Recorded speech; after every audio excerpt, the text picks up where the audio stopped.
हमारे एक मलिक रियाज के और एनसीए होता है नेशनल क्राइम्स, उनकी नेशनल क्राइम होती है एजेंसी। वो एनसीए ने मलिक रियाज के पैसे फ्रीज कर दिए 190 मिलियन पाउंड इंग्लैंड के अंदर।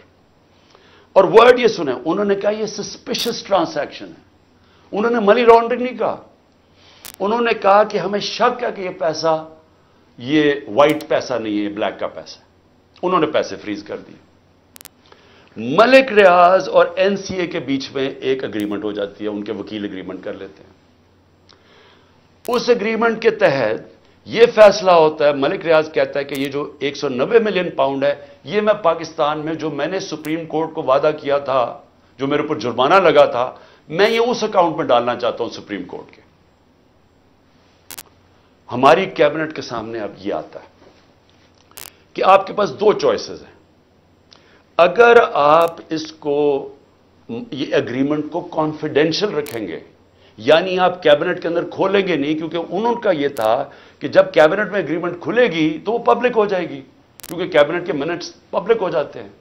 तो उन्होंने कहा क्योंकि वो पब्लिक हो जाएगी इसलिए हम इसको कॉन्फिडेंशियल रखते हैं, लेकिन अगर अदालत खोलना चाहे तो वो खोल सकती है, या कोई एजेंसी नैब कोई खोलना चाहे खोल सकती है। ये थी एग्रीमेंट।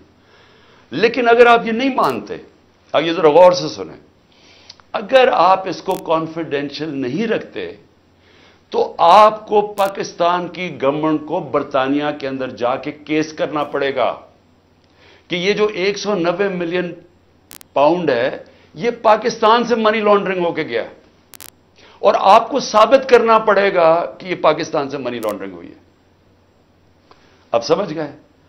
अब अगर आप ये केस हार गए तो ये पैसा इंग्लैंड में रह जाएगा, ये आपका 190 मिलियन पाउंड चला जाएगा, ये इंग्लैंड में रह जाएगा। तो अगर आपको वो केस जीत जाते हैं तो फिर वो पाकिस्तान में आएगा, और वो दूसरी मद में आएगा। वो आएगा उस मद के अंदर के ये जो सुप्रीम कोर्ट की जो अकाउंट है उसमें नहीं जाएगा, और गवर्नमेंट ऑफ पाकिस्तान को आ जाएगा मनी लॉन्ड्रिंग का। अब कैबिनेट के अंदर डिस्कशन क्या होती है? हमें बताया जाता है कि $100 मिलियन पाकिस्तान लिटिगेशन में, यानी हम वकीलों को दे बैठे हैं और पैसा डूब चुका है $100 मिलियन, और कुछ नहीं हमें मिला वापस। हमें लीगल एक्शन से आज तक एक आना नहीं मिला, और उन्होंने कहा ये 5-6 साल लिटिगेशन चलेगी, और कोई गारंटी नहीं है कि आप साबित कर सकेंगे कि जी मनी लॉन्ड्रिंग का पैसा है आप ये, और अगर आपने साबित ना किया तो पैसा इंग्लैंड चला गया। अब ये था कैबिनेट ने क्या फैसला किया। आप क्या फैसला करेंगे कि क्या मुझे 190 मिलियन पाउंड मिल रहा है वो पाकिस्तान आ जाए उसी वक्त? हमें बड़ी डॉलर्स की जरूरत थी, हमें हमेशा होती है, आज भी हमें डॉलर्स की जरूरत है, और कभी इतना पैसा पाकिस्तान नहीं आया। क्या हम इस पैसे को फौरी तौर पे ले आए और स्टेटमेंट में कर दें, या फिर हम कानूनी कार्रवाई में पड़े जो कि 5-6 साल चलेगी और पता नहीं पैसा आएगा नहीं? मुझे एक आदमी बता दें कि जो इससे इख्तलाफ करेगा कि वो पैसा पाकिस्तान ले आओ। मैं पूछना चाहता हूं कि कौन सा अहमक होगा जो पता होगा कि आपने केस भी नहीं, यानी कौन सा ये जुआ खेलेगा और 5-6 साल इंतजार करो और हो सकता है पैसा ही ना आए। तो सारी कैबिनेट ने फैसला किया कि जनाब ठीक है, कॉन्फिडेंशियल एग्रीमेंट हम मान लेते हैं, पैसा पाकिस्तान आ जाओ।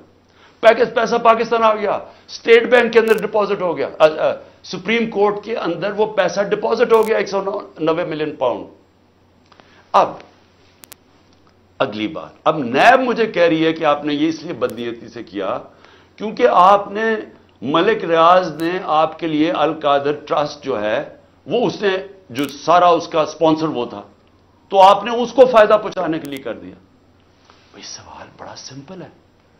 आज आपके पास 190 मिलियन पाउंड पड़ा हुआ है सुप्रीम कोर्ट में, नैब आज कहे कि यह गलत मत में पैसा आ गया है, आप जाके इंग्लैंड के अंदर केस करें और साबित कर दें कि मनी लॉन्ड्रिंग का पैसा है और वो उधर से उधर चला जाएगा।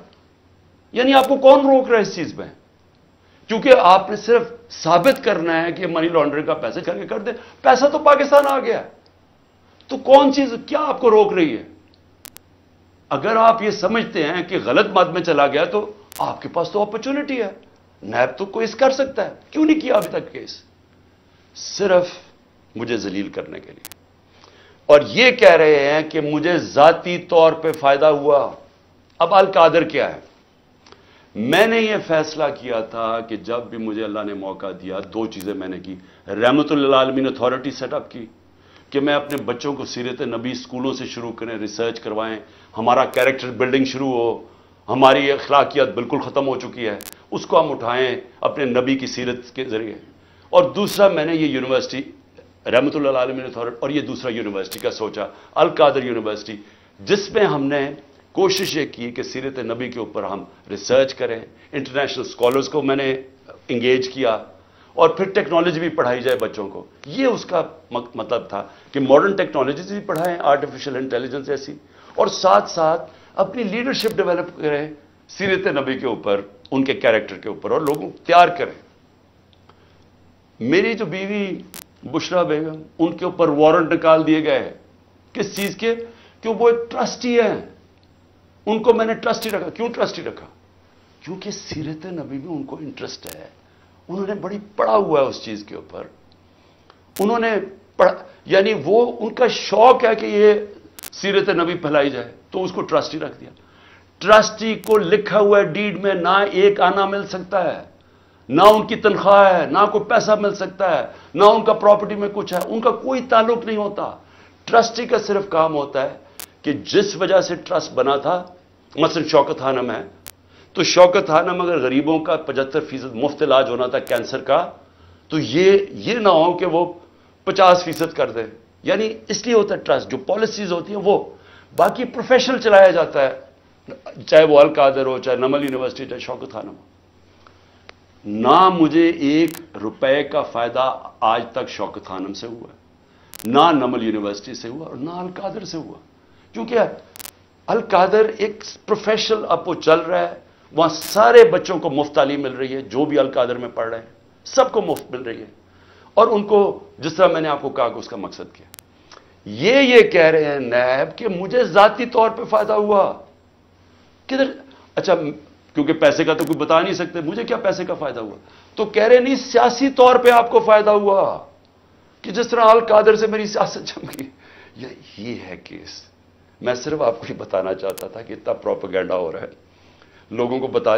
4.5 گھنٹے مجھے نیب میں بٹھایا، اور بار بار یہی پوچھتے رہے کہ جی دیکھیں آپ کو تو اس سے بڑا فائدہ ہوا ہے۔ اور ملک ریاض کو آپ نے کیوں کیا؟ بھئی ملک ریاض کو اس لیے کیا کہ پاکستان کے سب سے بڑا بلڈر ہے وہ ہے ملک ریاض، اور ملک ریاض میرا کیا انٹرسٹ تھا؟ وہ اس کے پاس جو موبلائزنگ اکوپمنٹ ہے وہ سب سے تیزی سے کام کرتا ہے، یعنی وہ اگر آپ اسے کہے کوئی اتنی تیز کام نہیں کرتا جتنا ملک ریاض کی کنسٹرکشن کرتی ہے۔ میرا انٹرسٹ کیا تھا؟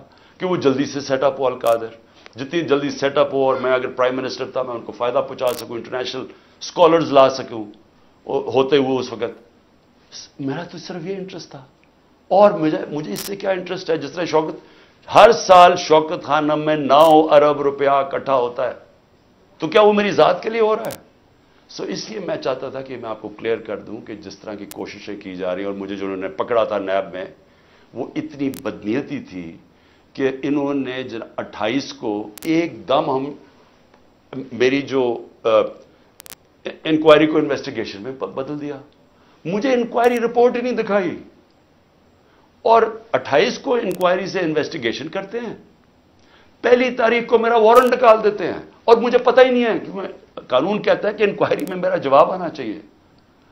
اور جس دن میں اٹھاتے ہیں مجھے وہاں سے رینجرز آ کے، مجھے ہم نے جو طریقہ انہوں نے اختیار کیا مجھے اٹھانے کا، اس دن میں بیل لینے کے لیے بیٹھا ہوا تھا، کیونکہ ہمیں اخباروں سے پتا چلا کہ انہوں نے انویسٹیگیشن کر دیا، کوئی انصار عباسی کا آرٹیکل آیا 30 اپریل کو، تب ہمیں پتا چلا کہ انہوں نے انویسٹیگیشن کر دیا۔ میرے وکیل نے لکھا لاہور اسلام آباد ہائی کورٹ کو، یہ کیا مذاق ہو رہا ہے؟ تو میں اس دن اسلام آباد ہائی کورٹ اس پہ جا رہا تھا عدالت میں، جب انہوں نے ادھر سے اغوا کر کے باہر لے گئے اور پکڑ کے، جب جیل میں پہنچا تو پہلے ہی دفعہ تب انہوں نے مجھے انکوائری رپورٹ دکھائی۔ تو یہ تھا سارا ڈرامہ، میں نے کہا آپ سب کو بتا